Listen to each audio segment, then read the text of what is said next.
I've now added my padding to the arms, to the torso, to the head, to the legs. It's now time to start thinking about the pose for my figure. The reason why I've asked you not to do the feet yet is we're actually going to use the wire to secure our figure to the base, okay? So there's a few different ways that we can connect this to the base.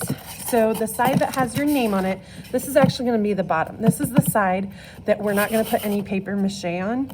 That's why I had you just sticking your project in here when we were putting it in and out, so that way the holes would end up on the bottom. If you end up with random holes in here, don't worry about it. We're gonna paper mache over the top of this, which will hide any of the holes.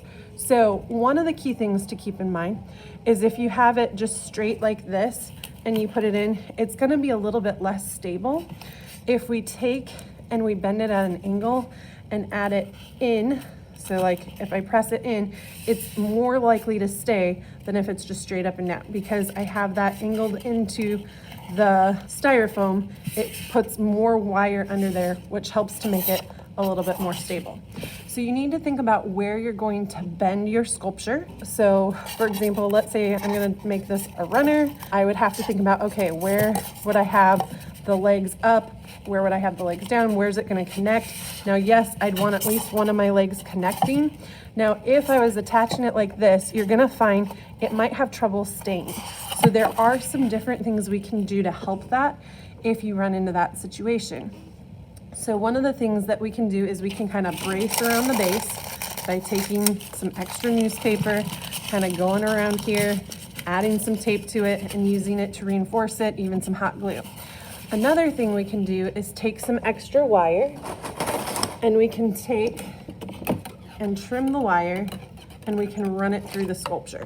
So how we would do that is we would bend this, we would add the wire into the sculpture as best we could. Okay, it might end up sticking through, no big deal. We just put a little tape there. And then this gives us a longer piece to work with to really help us secure it to the base. It might even end up going through the base and we might end up kind of bending it to help hold it. This can also be key as we're trying to make sure that we've got support. Think about where you're placing it within the square. If I just have one foot, put it more on one side so the rest of the block can help balance the weight of the sculpture. So something to think about with that.